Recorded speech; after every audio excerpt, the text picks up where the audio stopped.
Donald Trump continues to make life much worse for himself. So the other day, Donald Trump posted a photo, actually multiple photos, of Juan Marchand's daughter, which is the judge from the New York hush money case, on his social media platforms. Either Donald Trump has to be the dumbest person alive or the most narcissistic, and I kind of think both, because this case was not likely to result in jail time, mostly because it's low-level felonies and it's a former president. Now he has put himself in a position where he continues to go after people to the point of just comedic stupidity. Just like, it's like when someone robs a store in the middle of the night and they fall through the roof and they get stuck in it. It's that level of dumb. Donald Trump was not likely to face prison time or jail time in this or anything, and now he's gone after the daughter of the judge. And this isn't a new occurrence for him either. He has used this tactic relentlessly against people that oppose him. Where he'll put their information on social media, they'll get doxxed, swatted, stuff in the mail, threats, people show up to their home, the list goes on. It's alleged in multiple different court cases against him. He did it to Ruby Freeman and Shay Moss. Ruby Freeman, they got a over $300 million payment or a judgment against Rudy Giuliani for doing pretty much the identical thing, for lying and being put on social media, having to change her identity, all of this stress that she went to. And Donald Trump has continued to do this. He's done it against all of the judges in the court cases. All of them have been swatted, got threats, been doxxed, had their information leaked. The list goes on. Prosecutors, court staff, attorneys, even his own attorneys have had, he's put out information against them. And so it's in a situation where now this guy has threatened people, even that have helped him, to such a degree that he can't find a competent lawyer because they're scared. The good ones are scared that he's going to get their license taken away, or that they're going to get doxxed, swatted, threats, whatever, because they crossed Donald Trump. And he's in a situation where he's going up against Juan Marchand and posting his daughter to social media, claiming that she's a Democratic agent, which I don't know if that's true or not. I haven't bothered to look it up because about 90% of what Donald Trump posts to social media is fake. But in any case, it doesn't matter because Juan Marchand is not a Democratic fundraiser. There's no conflict of interest there. But it's gotten to the point where I almost wonder if it's rising to the degree of criminality, where if something happens to one of the people that Donald Trump posts on social media, that he can be held criminally responsible, especially if he's just made up a lie that's led to this. But I know that's a difficult case to prove for a number of reasons I won't get into, but predominantly you have a guy that has been told that his conduct is leading to people's lives being endangered.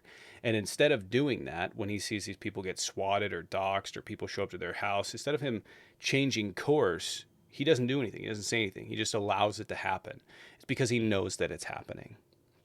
He knows that it's going on. So my thoughts in this kind of are, if something was to happen to one of these people, could Donald Trump be held responsible? And the answer to that is maybe.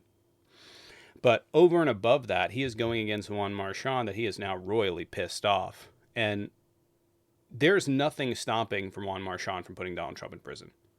Nothing. And so I don't understand the narcissistic logic here of pushing. So, like, you know, there's this thing, because I've been in social media for a while now, and this is a good thing to relate it to, where people will do this thing where they go on the attack against someone. And then when they get heat, they don't like it. And they don't like it because of the potential blowback, right? Either the potential blowback, the repercussions, the whatever. And I've seen this happen a lot on social media, where the moment that you push back on those people, they'll be like, oh God, I collapse, I crumble, I'm done, I don't want to do anymore. And the reason they don't want to do anymore is because the more they follow that path down, the worse it gets for them, right? The more heat they get, the more stitches they get, the more whatever, and to the point where they don't want to do it. Donald Trump doesn't have that in him. He's so unbelievably narcissistic that he doesn't know when to stop. Even with E. Jean Carroll, who he recently defamed, he just keeps going. He just keeps pushing. And prosecutors and judges in this instance are watching that going, this guy hasn't learned anything, right? No matter what happens, he double, triple, quadruples down. He never backs off.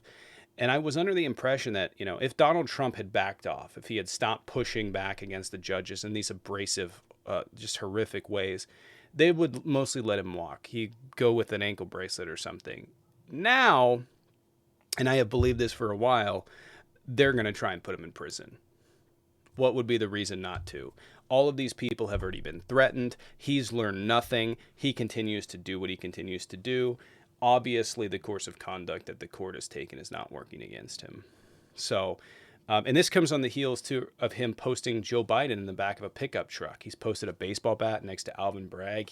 He continually posts these people, and things happen to them. This guy has not learned a single thing from his time in the court, from justice coming down on him. Maybe it's the fact that he's a billionaire and he's a rich white man in America. Who knows? That he believes he can do whatever and get away with whatever. And it's that belief that he has and the conduct and the way that he carries himself that is so shocking, right? That like this guy, how can we let him be president? That he's willing to weaponize his base against anyone, willing not to stop. If there is no boundary for this guy, right? If there is nothing, there's no boundary for this guy, nothing, right? Why would we want to make him president? There is nothing that's off limits. There's no, oh, we'll stop there. He just will push. He'll just push and push and push and push and push. And you can imagine a guy with now nothing to lose taking over the presidency. It's a scary thought. Donald Trump's conduct is absolutely abysmal. It's appalling. It's grotesque. I doubt very much the court, even Juan Marchand, has seen anything like this. I think that they make an example out of him because he's asking for it. He's begging for it. We'll see. Juan Marchand may go the opposite way with that. But if I'm in his position and Donald Trump's convicted because of if he posted my son to social media, oh yeah, I'm going to throw a book at him. Maximum sentence. You can fight it in appellate court. Bye. The conduct is absolutely horrific. Donald Trump continues to do this. He's going to continue to do this. And unfortunately, I think it's going to result in somebody getting hurt. But anyway, there's your update. Make sure you guys follow, subscribe. See you in the next one.